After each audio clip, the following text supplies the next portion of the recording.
untuk masyarakat hati-hati. Ya, Hati-hati. jangan tergoda dengan segala macam embel-embel bahwa ini kulit saya segini, setelah suntik kulit saya jadi begini. Trik kamera juga banyak, ya.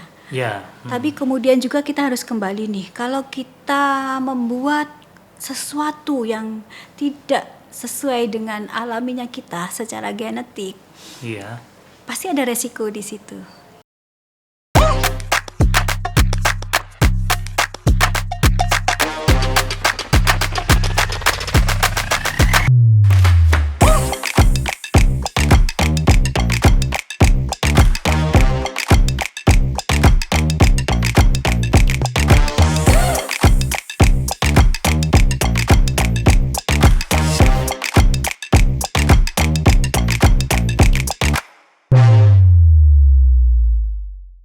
Halo pemirsa, ini nih yang lumayan banyak di request.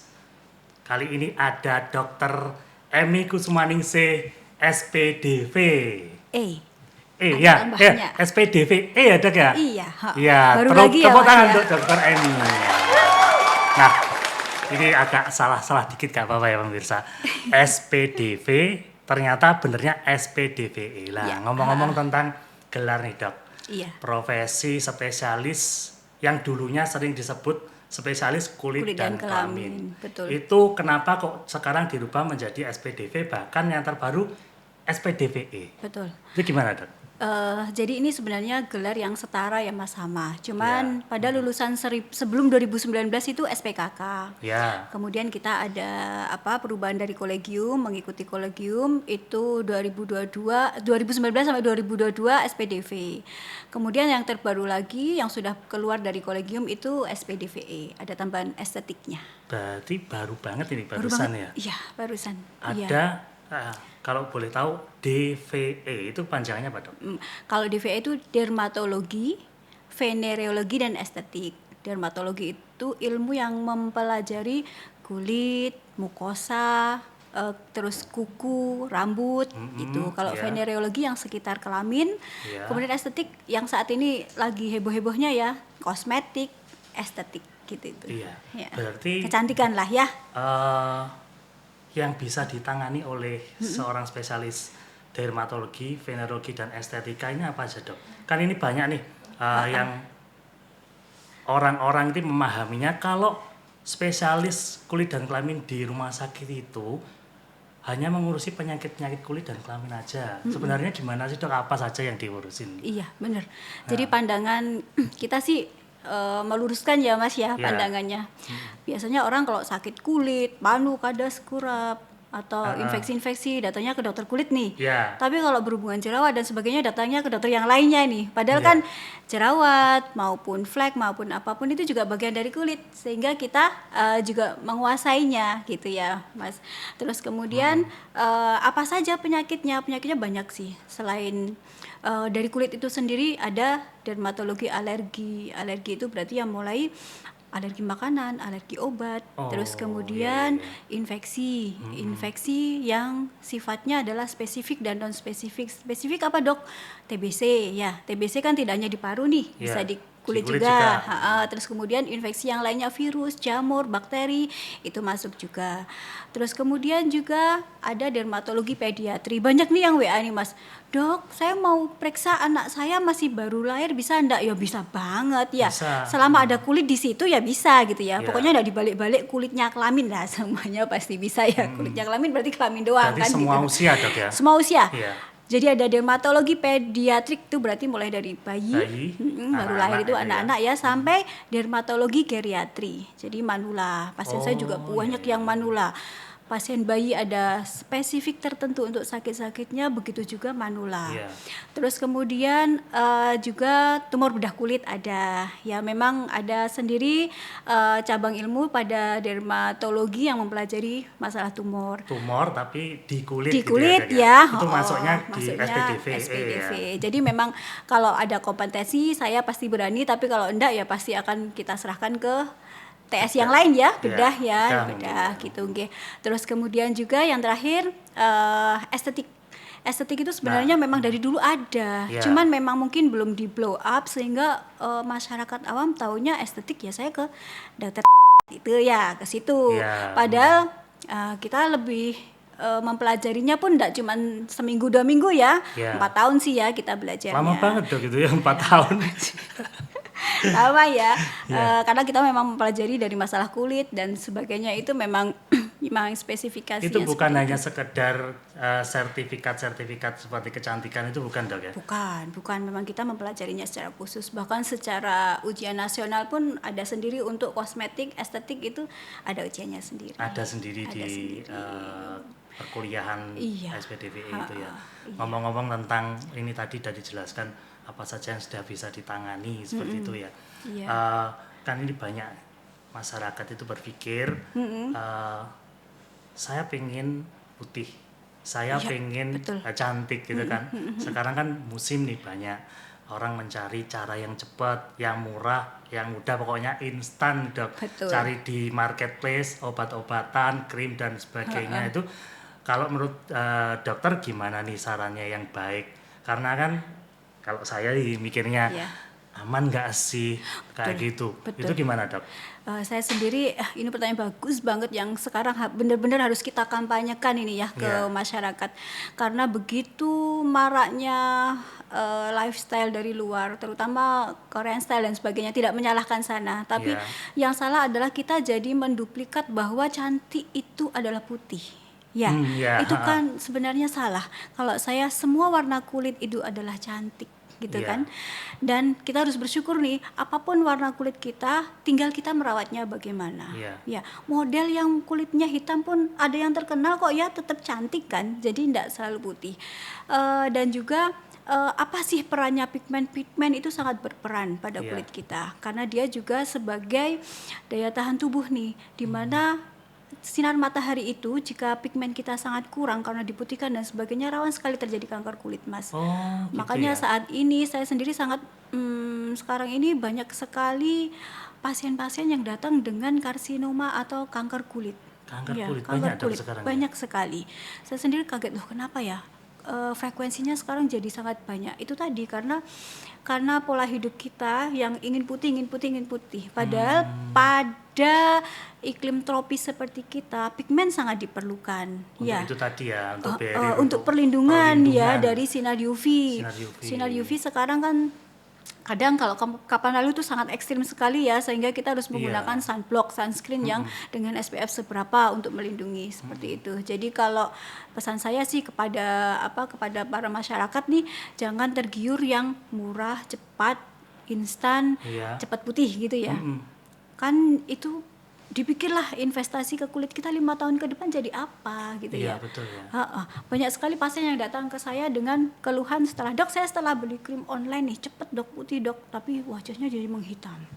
Malah Menghitam, menghitam, Mas. bisa Iya, menghitam itu ya. kita sebut dengan ookronosis karena keracunan benda logam, bahan logam yang digunakan sebagai pemutihnya. Jadi bahannya krim Bahannya itu berbahaya. berbahaya. Iya, begitu. Bisa sampai menghitam gitu dok ya. Karena dia keracunan ya. Terus kemudian juga kalau enggak seperti itu jadi jerawat yang sok aja gitu Ya, tuh, saya sering sih melihat akhir-akhir ini kayak gitu loh. Iya. Kenapa sih orang ini kan? Ternyata salah satunya mungkin Salah penyebab satunya itu ya. penyebabnya adalah itu. Ya, jadi itu suatu kelainan yang mirip jerawat tapi bukan jerawat. Secara fisiologis, secara ilmu dia bukan jerawat. Tapi disebabkan apa yang dioleskan pada kulit kita. Jadi sebenarnya ada logam berat yang berada di kulit. Iya. Akhirnya Meracuni. anomali ya. Iya. Akhirnya Dan itu meracuni sudah kulit ya. sulit untuk disembuhkan loh seperti itu gitu. Iya.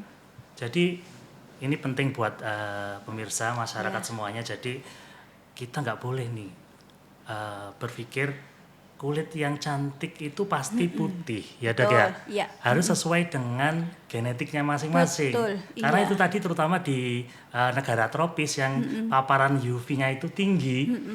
Justru pigmen itu sangat diperlukan untuk kekebalan betul. kulit itu sendiri dok Iya, ya. Nah itu penting banget informasi Saya itu dari dokter kalau ini. ada pasien datang ke saya, sekarang enggak cuman orang dewasa muda loh ya Mas Iya. ya, enggak cuman 25 ke atas yang sudah kerja, sudah punya uang. Anak SMA sekarang pun seperti itu. Dok, saya mau putih. Kalau saya jawabnya langsung, enggak mau saya memutihkan. Gitu. Silahkan ke yang lainnya, enggak apa-apa. Semudah itu Dok ya? Iya. Saya mau putih gitu aja. Wah. Saya mintanya putih. Jadi seperti ini kita harus edukasi panjang Iya, ya iya, Mas iya. ya, supaya dia tahu mana yang benar, mana yang enggak. Karena usia segini kan labil ya. Kalau kita bilang enggak mau, sudah kamu bisa pakai ini, pasti mereka lari kan, carilah ilmu di Google yang kadang menyesatkan. Takutnya seperti itu kan, akhirnya malah pakai yang macam-macam ya, diedukasi bahwa kulit yang cantik tidak harus putih dek, seperti itu. Sehingga mereka oh iya, kadang kalau sama mamahnya tuh, mamahnya lu gitu loh dek ini gitu, mamanya juga ikut ini ya. Itu enaknya kalau ada orang tuanya. Kalau enggak ya sudah, mereka ini kadang ngeyel, tapi saya maunya putih dok, tapi saya enggak mau, saya gitu. Saya tetap jadi, gitu. dokter SPDVE itu sangat berperan sekali untuk menjaga kesehatan kulit masyarakat. Cantik itu adalah harus sehat ya. Harus sehat. Nggak harus putih, tapi yang penting sehat Dok. Nah ngomong-ngomong mengenai tujuan ya, motivasi.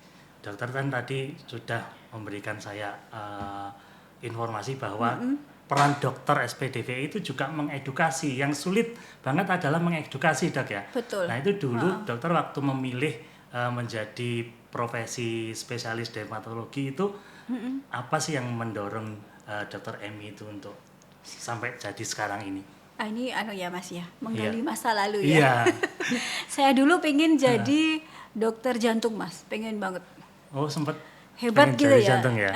Hebat gitu. Terus kemudian ganti, ya sudahlah saya tak pengen neurologi. Terus habis itu saya punya anak kedua, habis itu punya anak ketiga. Aduh, kalau sekolah yang berat-berat gimana anak-anak ini gitu ya. Terus kemudian ya sudah direstui sama suami untuk ambil spesialis kulit. Spesialis kulit kan, terus alhamdulillah sekali langsung bisa masuk nih. Cuman ternyata apapun yang mau kita ambil sekolahnya, dramanya ternyata tetap. Ya. Semuanya berat karena memang kita sekolah yang benar-benar, jadi memang berat, apalagi kalau harus sudah punya anak 3 ya. Wah, jadi bayangkan ya, bisa bayangkan kadang pulang dari rumah sakit malam anak sudah ya seperti itulah lika-liku, tapi alhamdulillah semua bisa terlampaui berkat support dari keluarga, dari teman-teman, semuanya bisa terlampaui. Nah, justru sekarang Dokter Emi seperti sekarang ini ternyata juga mempunyai peran penting nih untuk mengedukasi masyarakat berkaitan dengan kesehatan kulit. Nah ngomong-ngomong tentang tadi yang jenengan sampaikan nih, kebetulan saya ini Dok, kalau di kamera kelihatan agak hitam nih ya. Iya, ini Mas Huda biasanya agak kincong gitu. Saya ini memang beberapa hari yang lalu ada kegiatan di outdoor Dok, 4 jam terpapar matahari. Kok rasanya itu perih-perih gitu, di kulit itu perih-perih, tapi ini sudah 4 hari mulai mengelupas. Itu kenapa Dok? Ini namanya sunburn. Iya, jadi ada sinar UVA, UVB yang mengenai kita, yang salah satunya bisa menyebabkan sunburning. Salah satunya bisa menyebabkan kanker kulit. Itulah yang kita kampanyekan secara eksklusif juga saat ini, harus memakai sunscreen. Iya, jadi kalau laki-laki memang kadang aku kayak cewek sih. Iya, saya mikir gitu juga. Nah, sekarang mau laki mau perempuan itu wajib. Bahkan dari anak-anak. Ya, kita harus perlindungan. Karena perlindungan ke kulit kita bukan hanya untuk istilahnya untuk kecantikan ya, tapi untuk menghindari dari penyakit-penyakit yang keganasan kulit seperti itu ya. Penuaan dini gitu itu ya. Jadi itu perlindungannya memang harus kita lindungi saat ini. Kalau seperti ini kan jadinya tidak nyaman kan ya. Dok, jadi iritasi, enak, peri-peri kering gitu, terus warnanya gitu, hitam. Jadi cepat banget ya matahari. Dalam 1 hari aja Dok, 3,5 sampai 4 jam itu saya udah kayak gini. Saya jadi mikir apa penting juga nih sunblock atau sunscreen itu. Sunscreen sangat penting sekali saat ini. Jadi memang kita juga mengkampanyekan bagaimana cara pakainya, SPF-nya seberapa gitu. Karena itu kan konsultasikan di Dokter Emi juga bisa kayak gitu ya. Nanti sekarang sudah banyak kok sunscreen yang tidak hanya UVA, UVB, tapi sudah ada PA++. Jadi dari banyak sinar juga bisa mempengaruhi juganya. Kemudian untuk jenis-jenis kulit ada yang khusus nggak Dok? Kan katanya kalau saya dengar itu jenis kulit setiap orang berbeda-beda. Betul. Treatmentnya juga beda-beda. Itu gimana Dok untuk memilih produk? Apakah ada khusus atau enggak? Ya, nanti dikonsultasikan ke dokter kulit terdekat. Iya. Jadi memang kalau kulit kering ada sendiri Iya. sediaannya. Ya, kulit berminyak juga sediaannya ada sendiri. Iya. Nggak mungkin kulit berminyak kita kasih yang dengan konsentrasi oil atau salepnya terlalu tinggi, otomatis pasti tidak nempel ya ke Iya. link-link. Jadi nanti ada pilihan sendiri untuk jenis-jenis kulit tersebut. Dok, ini ngomong-ngomong tentang estetika ya, kan banyak orang berpikir kecantikan itu tempat yang paling tepat adalah di klinik-klinik. Nah, tapi kan ternyata dokter kulit yang selama ini orang berpikir hanya mengurusi penyakit, itu juga ternyata bisa estetika. Bagaimana dokter mengintegrasikan, mengelaborasikan ilmu antara kesehatan kulit dengan estetika? Itu gimana, Dok, penjelasannya? Masyarakat kita kan saat ini rata-rata sudah dari segi ekonomi itu sudah mulai naik ya Mas ya. Iya. Jadi yang datang itu dia langsung bilang kok, "Dok, saya ada masalah ini." Datang ke saya dan mereka sudah pada pintar, oh dokter kulit ternyata bisa juga gitu ya. Iya. Beberapa seperti itu sudah. Dok di sini, oh dokter bisa ya, ini ada ya krim ya, ada dong Bu gitu ya. Iya. Jadi nanti pasti kita ini kan. Tapi memang kalau saya lebih suka menjelaskan dulu, ini penyakitnya Ibu begini, jalannya begini. Jadi nanti terapinya, misal jerawat gitu ya. Iya. Jerawat itu disebabkan ini. Jadi nanti terapinya satu untuk mengelupaskan nih supaya sel kulit mati yang numpuk yang nyebabin jerawat itu nanti bisa lepas. Supaya nanti tidak datang lagi, "Dok, kulit saya kuring nih." Ya, memang obatnya cara kerjanya seperti itu Nah, gitu. ya, Jadi penjelasan mereka ya. penjelasan tuh orang sekarang pintar-pintar Mas. Jadi Iya. kalau tidak dijelaskan dengan baik itu tadi bisa-bisa medsos lah keluar Iya. inilah gitu. Itu yang kita takuti. Tapi sebenarnya itu memang tugas kita sih. Tidak perlu takut dengan apa-apa, pasien pasti ada lah, kita tidak bisa menyenangkan semuanya ya. Jadi Iya. pasti ada ini, cuman memang tugas kita mengedukasi sih supaya mereka tahu penyakitnya apa, cara pakainya gimana, si obat ini cara kerjanya gimana, seperti itu. Jadi penting juga komunikasi efektif, Dok. Betul. Ya. Setiap pasien mengalami masalah itu tidak bisa disamaratakan ya, Dok ya. Dan itu memerlukan diagnosa yang tepat. Nah, berhubungan dengan diagnosa nih, kan sekarang ada orang itu menginginkan perawatan itu secara personal. Ya. Karena ketakutan yang berkembang di masyarakat tuh gini, kalau saya pakai cocok-cocokan itu loh, Dok. Iya, Kalau betul. saya pakai ini belum tentu cocok, orang lain cocok, saya belum cocok. Ini sudah muncul kesadaran seperti itu. Iya. Jadi kalau ke dokter spesialis dermatologi itu seperti dokter Emi ini bisa melakukan itu apa enggak, Dok? Iya, betul. Jadi kalau saya pasti gini, Bu, setiap orang tidak sama kulitnya. Iya. Jadi saya kalau semua pasien saya terapi pasti bagus ya, saya bahagia sekali. Pasti ada yang bermasalah. Jadi nanti misal ada masalah Ibu datang, jadi obat itu macam-macam gitu ya. Obat itu macam-macam. Terus kemudian kalau Ibu tidak bisa pakai ini, maka akan ada yang lainnya yang akan saya berikan. Seperti itu. Jadi memang setiap kulit tidak bisa saya mendiagnosis dari awal atau saya harus menerawang nih kulitnya kira-kira ini cocok, ini cocok, kan tidak bisa juga. Nah, ya, harus Saya kasih sesuaikan. tahu gitu ke pasiennya sehingga pasien tahu, oh ini saya begini, nanti dia akan balik, "Dok, efeknya pas seperti ini nih. Kalau Dok saya tidak bisa, ya sudah, nanti akan ada planning B, planning C untuk terapi ke pasien ini." Seperti itu sih, Ya. Mas. Oh, jadi bisa spesifik gitu, Dok ya. Iya, memang seperti itu kan, kulit setiap orang tidak sama ya. Iya. Jadi memang ada beberapa obat yang untuk A, B, C itu ada. Bahkan yang kulit paling sensitif mau kita kasih yang untuk sensitif kadang masih perih. Nah, itu ada sendiri nanti treatmentnya, trik-triknya gitu. Dalam perkembangan ilmu dermatologi yang terkini, Dok, hal apa yang Dokter Emi ikuti dan kemudian mengharuskan berinovasi, Dok? Saat ini selain ilmu, teknologi berkembang terus. Dan teknologi yang terus maju ini harganya enggak murah, Nggak Mas. murah, Dok. Sangat mahal sekali. Tapi saya sih alhamdulillahnya berada di yang sangat mengakomodir apa yang bisa yang dibutuhkan nih spesialis dermatologi nih untuk bisa menyalurkan ilmunya, untuk bisa melayani masyarakat dengan baik. Iya.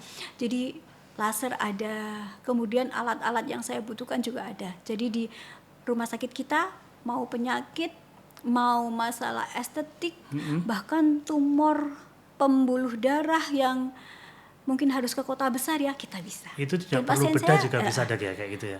itu memang salah satu terapinya. Kalau memang tidak berani bedah kan kadang masih bayi ya. Iya, kasihan kan anak kecil. Itu dengan laser. Tapi memang ukuran tertentu ya. Kalau saya sudah bilang saya tidak memungkinkan, ya pasti akan saya lakukan rujukan seperti itu. Iya, kalau tapi beberapa memungkinkan, pasien bagus Mas, iya. dirawat secara bertahap gitu Dok ya. Memang harus Perkembangannya sabar ya Mas ya, sabar, harus ya. sabar, iya. Kalau di SLK ini sudah bisa kayak penghapusan tato. Ini kan viral Dok. Banyak yang mulai pengen menghapus Iya, tato. Ada banyak nih bisa nggak di basis-basis. sini? Bisa. Wah mantap nih. Alatnya pemirsa. baru nih, alatnya baru. Alat baru Bisa ya. kita. Ya. Jadi pemirsa yang pengen menghapus tato mungkin biasanya nyari sulit kemana-mana gitu, di SLK bisa. Bersama Iya. Dr. Emi kita bisa melakukan penghapusan tato. Selain itu apa lagi Dok yang baru-baru Dok? Kalau di tempat kita nih, kalau memang pingin kulitnya lebih glowing, kemudian ada masalah flek, itu bisa kita atasi. Terus kemudian hair removal, kadang kan kalau cewek ini bulunya lebat banget nih ya, itu bisa. Untuk bisa kayak gitu Dok. Untuk kayak apa? itu. Kelebihan hormon testosteron kan biasanya Kan ini rambutnya kaki, banyak, rambut gak kaki nyaman. terkadang gitu ya. Cewek Ada kan nggak cewek nyaman ya seperti Dok ya, itu. kayak gitu kan. Itu ada treatmentnya sendiri, tapi memang satu kuncinya, Iya. tidak bisa sekali terapi, ya. Bertahap. Bertahap, dan ada jeda waktu yang akan saya sampaikan bahwa nanti jedanya segini harus balik, seperti itu. Karena Ya, pastinya memperhatikan keamanan dan betul. SOP sesuai Dan dengan satu lagi, kesehatan. tidak pernah ada yang instan. Iya. Kalau kita mau instan cari yang bahaya. selamat ya. Iya. Kalau mau selamat jangan yang instan Dok ya. Karena instan itu mesti konotasinya dengan Ada sesuatu lah Mas, sesuatu belakangnya. resiko yang berbahaya ya Dok ya. Iya, betul. Oh iya Dok, tadi kan kita bicara mengenai laser nih Dok. Ya kan laser itu bisa untuk mengobati berbagai macam penyakit. Salah satunya saya pernah lihat itu ada orang kulitnya putih-putih gitu. Oh iya. Kulitnya putih-putih, bercak-bercak kayak pulau-pulau itu Dok. Namanya apa Dok gitu ya? Itu bisa nggak disembuhkan? Itu namanya autoimun ya, itu penyakit autoimun yang kita sebut dengan vitiligo. Ya, kalau itu bukan laser Mas, tapi terapinya ada sendiri. Jadi ada suatu terapi, bukan laser yang kita bahas tadi untuk pigmen ada sendiri ya? Ada sendiri, itu namanya NBUVB. Jadi kita ada fototerapi yang khusus untuk pasien-pasien dengan vitiligo, ada di sini. Tapi satu, memang semuanya ada syaratnya. Tidak bisa, dok saya kalau disinar pasti sembuh, ya enggak. Ada kombinasi obat olesnya. Kemudian ada klasifikasi beberapa vitiligo yang memang sudah menaun lama. Terus kemudian lokasi-lokasinya di ujung-ujung, ya akan kita jelaskan bahwa ini kemungkinannya ya untuk kembali repigmentasinya ya mungkin sulit. Sehingga yang kita terapi memang daerah-daerah yang istilahnya harapannya bagus untuk kita kembalikan pigmennya. Mengganggu estetika. Betul. Ya mungkin di wajah. Yang nampak-nampak lah ya. Gitu ya. Jadi ada tempat-tempat yang memang harus diikhlaskan karena mau kita sinar berapapun, berapa kali pun sangat lambat atau tidak mau balik kulitnya. Iya. Selain itu tadi laser Dok, laser itu untuk apa saja sih Dok? Laser yang kita miliki ada 2 macam laser. Laser yang terbaru itu bisa untuk flek, bisa untuk tato removal, untuk rejuve atau kulit ya supaya kinclong, supaya nampak muda kembali, atau juga untuk bopeng. Itu bisa kita lakukan. Bopeng itu yang lubang-lubang bekas jerawat gitu ya? Lubang-lubang bekas jerawat, tapi memang yang agak superficial ya, karena lasernya kalau untuk yang skar akne yang agak berat, lasernya ada sendiri. Kalau di sini yang agak bergelombang. Tergantung nanti dilihat dulu seperti apa nanti ya. akan saya lihat dulu, jangan khawatir Mas. Ya. Untuk dan itu untuk tarifnya, terapi. biayanya gimana Dok? Kan orang-orang selalu ini mahal ya sih. Tapi kan mikirnya RSUD masa lebih mahal dari yang terjangkau. lain. Insya Allah kalau di RSUD pasti terjangkau ya, lebih terjangkau. Tapi untuk tarif ya enggak berani saya ngomong. Nanti bisa ditanyakan ke nomor informasi layanan yang nanti dicantumkan di kolom komentar atau deskripsi ya. Kalau mencegah kebotakan bisa nggak Dok? Kalau mencegah kebotakan itu nanti ada sendiri nih. Jadi memang yang dinamakan spesialis dermatologi venerologi kan mencakup rambut juga Rambut ya. juga, Ha. ya. Jadi nanti kebotakan itu akan kita klasifikasikan apakah karena hormon, apakah karena infeksi, atau apakah karena trauma mekanik nih terlalu dikuncir terlalu hebat gitu Hebat, ya. ya. Ha. Nanti ada terapi tersendiri untuk rambut. Kalau rambut memang lumayan susah ya. Susah ya, Dok, ya? Walaupun sekarang kalau kebotakan ada tanam rambut tapi masih di beberapa kota besar yang Iya, bisa berhubungan dengan alat juga soalnya ya. Yang jelas penegakan diagnosa dulu dok ya. Ini Iya. penyebabnya apa? Tapi kalau masih kerontokannya aja insya Allah bisa kok kita. Mau gitu, ya. Kita cegah, ada treatmentnya hariannya, kemudian ada tindakannya yang akan dilakukan ke pasien. Tindakan yang dilakukan ke pasien itu menyesuaikan dengan apa yang menjadi Apa yang menjadi penyebabnya, penyebabnya ya. gitu. Tadi kan kita sudah banyak ngobrol mengenai apa saja yang bisa ditangani. Kemudian biasanya itu kalau ada pasien rujukan dok, rujukan kan ada kadang dari poli lain atau dari Rumah sakit lain. puskesmas. Itu dokter mendiagnosa ulang atau menggunakan diagnosa yang sebelumnya atau bagaimana dok mengkolaborasikannya? Kalau saya ya pasti saya melihat dulu ya, Yeah. kemudian anamnesis sesuai dengan keilmuan saya, ya saya melakukan dari awal lagi. Kalau seperti itu. Tentunya Iya. lebih spesifik lagi dok ya, Ha-ha. karena kan biasanya merujuk dokter umum Iya, gitu kan ya. iya. Oke. Tapi terima kasih kepada teman-teman sejawat semuanya, puskesmas, kemudian juga rumah sakit di sekitar Kediri yang sudah mempercayakan kepada kami. Banyak sekali yang datang ke sini, Mas. Tapi Iya. memang saya akan evaluasi sendiri. Kemudian dengan alat-alat yang kita punya dan juga kelengkapan kita sehingga untuk mengerucutkan suatu diagnosis bisa terwujud, gitu Iya. ya. Ha-ha. Berkaitan dengan edukasi dok, edukasi terhadap pasien itu kan bisa dikatakan gampang-gampang sulit, ada yang gampang, ada yang sulit, kan berkaitan dengan emosional dok. Iya. Karena kan orang itu kalau sudah lama merasa saya tuh udah capek jelek gitu kan, kata-kata gampangnya itu saya sudah capek hitam dan sebagainya, itu kan sulit dok. Dokter Emmy sendiri dalam mengkomunikasikan, mengedukasikan yang benar itu gimana dok? Ada nggak cerita-cerita yang mungkin drama yang bisa dijadikan edukasi buat masyarakat nih?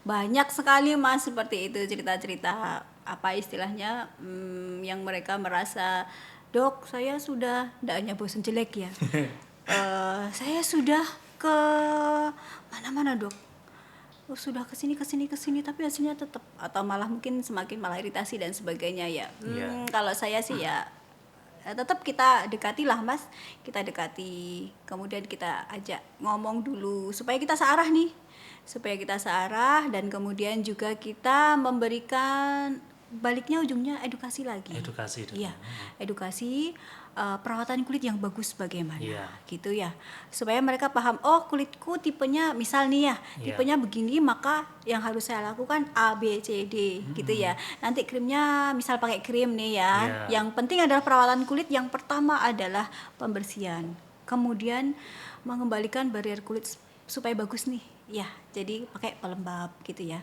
Jadi misal dok saya kan jerawatan, kenapa harus pakai pelembab? Ada sendiri nanti, karena orang yang berjerawat itu ternyata juga skin barriernya bermasalah gitu ya. Tapi enggak sembarangan ya. Iya. Terus kemudian juga yang jelas kita harus memberitahu nih bahwa tidak ada yang instan ya. Segala sesuatu itu harus kita lakukan dengan telaten ya, Sabar ya, sabar, bertahap. rutin. Dan tidak ada hanya satu terapi yang akan bisa memberikan hasil seperti sulapan. Jadi saya tegaskan bahwa saya bukan pesulap. Bukan pesulap sekali lagi Iya, dok ya. Jadi untuk mendapatkan sesuatu yang bagus ada usaha gitu ya. Ada proses. Iya. Tidak ada yang instan. Gitu sih Mas kalau saya. Gitu ya. Terus kemudian juga perlu diingat bahwa memang perawatan setiap hari diperlukan.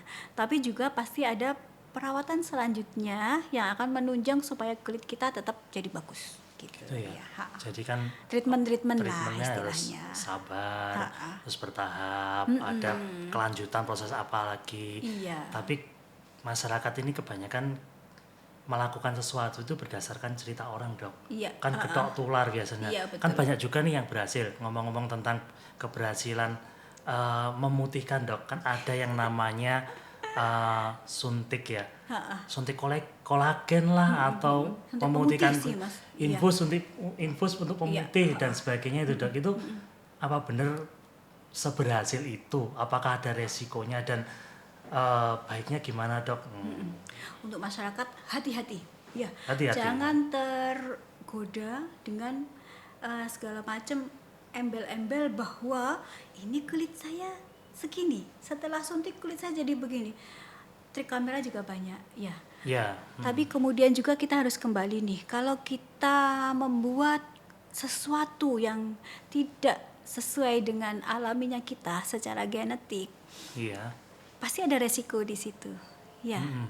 Entah organ dalamnya, entah resiko-resiko ketika genetik kita dirubah jadi suatu keganasan dan sebagainya. Itu kita sudah masyarakat melek komputer lah ya, melek Iya, internet informasi ya, ya, Dok, ya. informasi sudah terbuka. Sebaiknya Iya. juga mencari sesuatu itu yang benar, jangan Iya. yang menyesatkan gitu ya. Jadi harus tahu efek kedepannya. Jangan saya sekarang mau 20 nih, saya harus begini-begini. Iya 20 kinclong bagus putih lah. Kalau Iya. 25, 30, 40 tahun ke depan terus jadi harus terus berobat, bagaimana? Kan juga kualitas hidupnya pasti jelek ya. Jadi harus mulai berpikir jangka Jadi panjang. harus jangka panjang dok ya.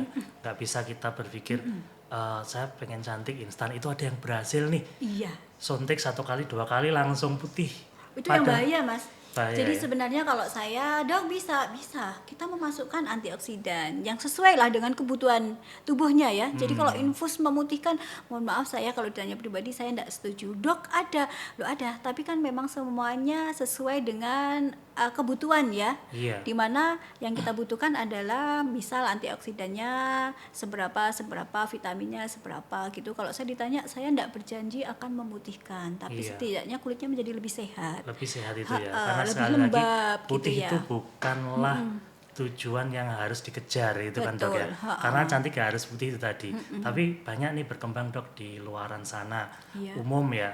Dikatakan umum itu karena profesinya bukan dokter lah mungkin atau Yang tidak boleh yang tidak boleh membuka layanan praktek seperti itu, tapi karena mudah diakses, kemudian murah, itu bahkan banyak. bisa datang Bahkan bisa mendatangi pasien. rumah nih dok ya.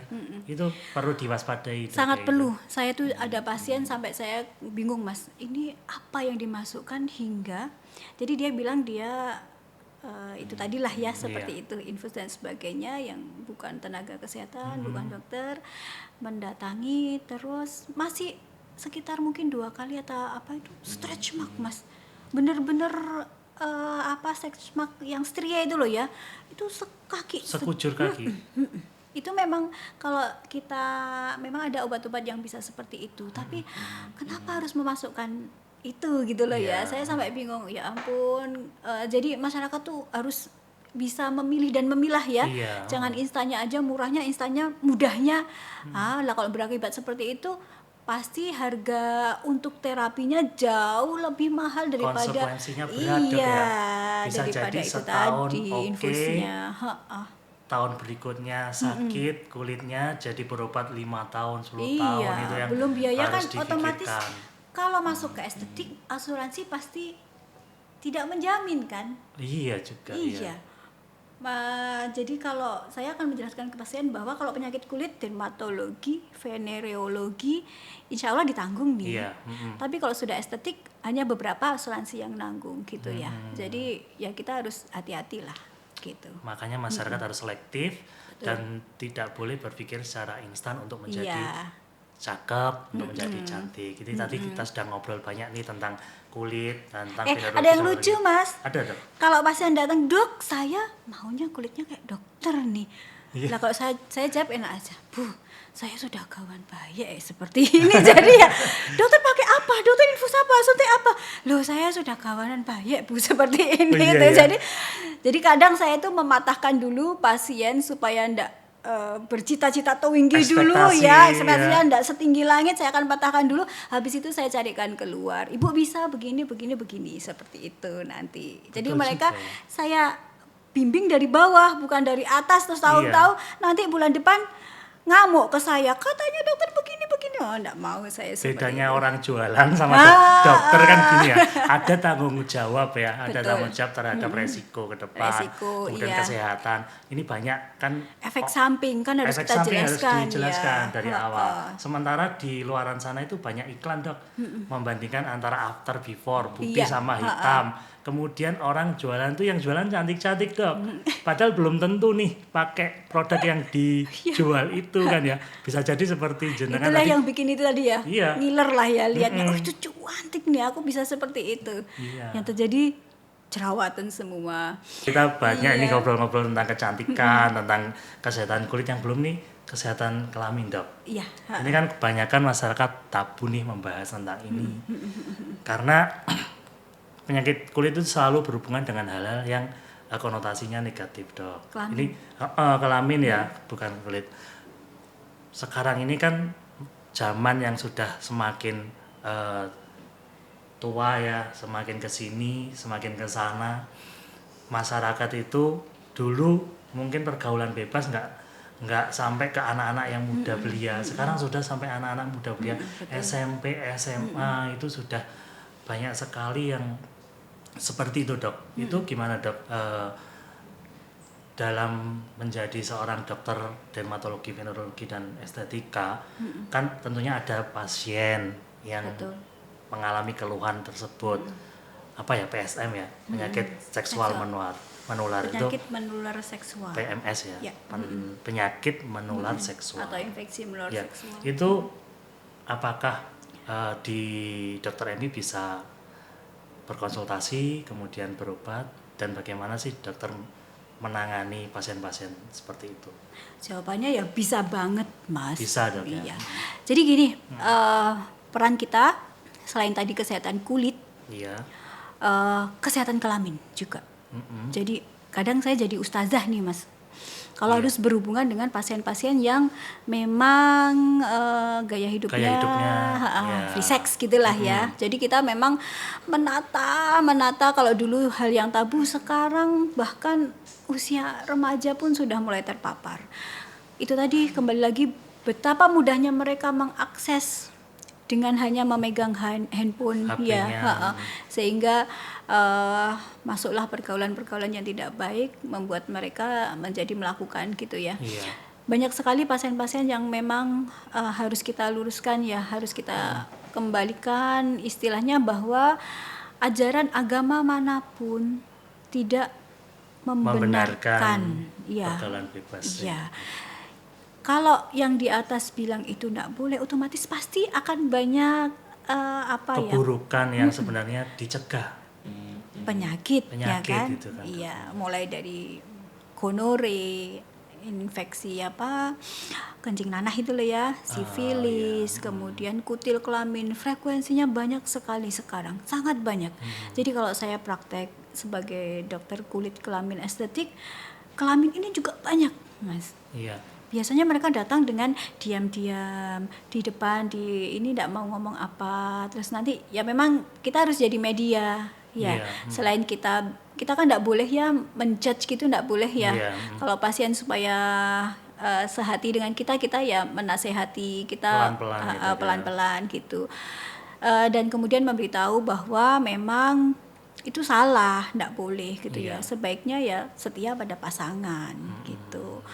Dan kalau pada anak-anak ini yang sangat istilahnya kalau bagi saya itu sangat memprihatinkan. Ngenes ya, Pak? Ngenes 17 tahun, Iya. 16 tahun, sudah sejak kapan? Sudah sejak ini gitu. Sebelum ini SMP loh.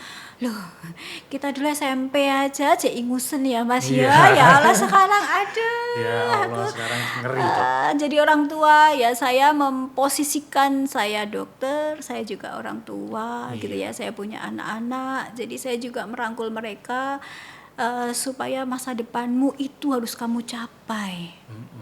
Coba kalau kamu sudah begini, nanti kamu sakit ini sudah gimana? Orang tuamu gimana? Iya. Saya pasti begitu kan ya. Jadi mereka supaya istilahnya bisa berpikir terbuka lah ya, tidak hanya mengedepankan nafsu istilahnya gitu ya, berpikir ke depan bahwa ada orang tuaku nih yang sudah mati-matian membela aku, maka aku harus berjuang masa depanku. Iya. Gitu sih saya. Iya. Kalau saya seperti itu. Memang kalau penyakit infeksi menular seksual sekarang juga booming nih. Banyak, Dok. Banyak sekali. Ada yang sampai tobat dok, saya tobat, bulan depan datang lagi. Ya, tobat Lombok ya Mas ya. Ya seperti itulah. Kapok Lombok ya. Ayo balik lagi. Mau marah juga ya itu hak mereka ya. Iya. Jadi saya hanya mengarahkan gimana memberi obat. Terus kemudian juga Mas nanti kalau kamu ini tidak sembuh lah terus piye obatnya apa? Paling saya gitu. Bukannya Mas ya Mbak, Mas ya seperti itu. Gitu. Dari gender apapun dok ya, apapun, laki-laki, perempuan gitu ya.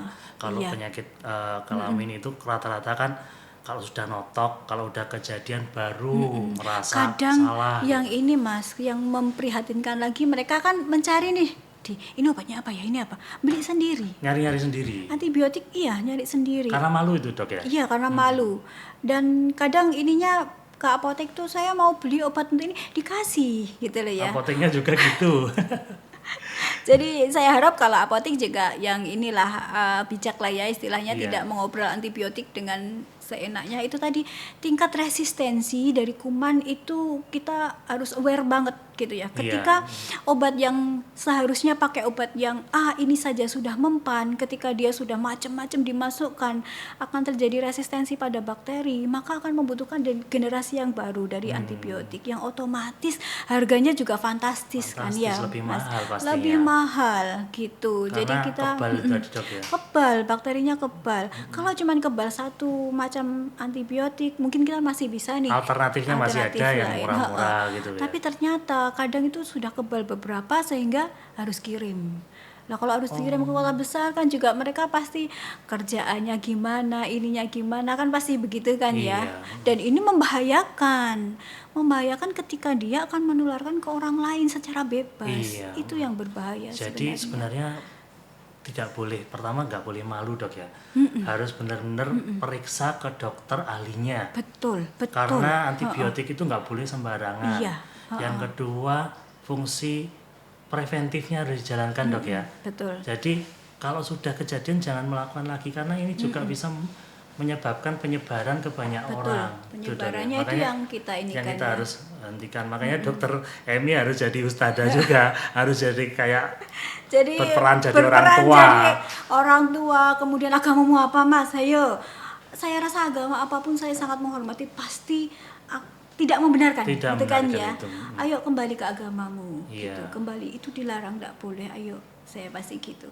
Tapi kan ya semua kembali kepada ini ya. Di depan saya iya, tapi kan yang kita tidak tahu. Ada ya kayak gitu ya, tapi kita berharap dok ya setelah kejadian bisa berobat sembuh dan tidak mengulang lagi. Iya betul.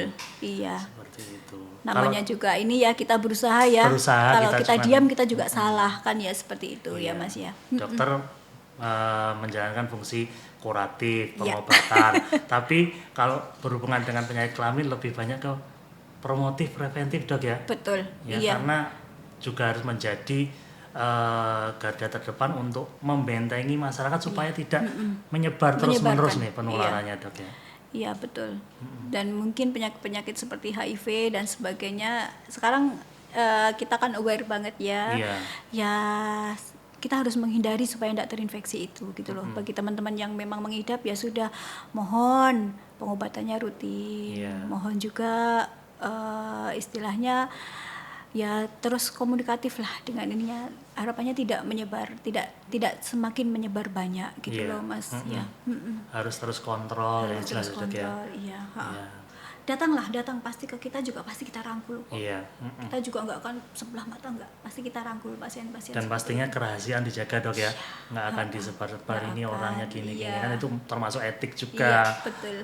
Itu ya. Nggak usah malu, nggak usah malah sembunyi-sembunyi atau aku harus ke orang lain, jangan, nggak usah balas dendam atau apa.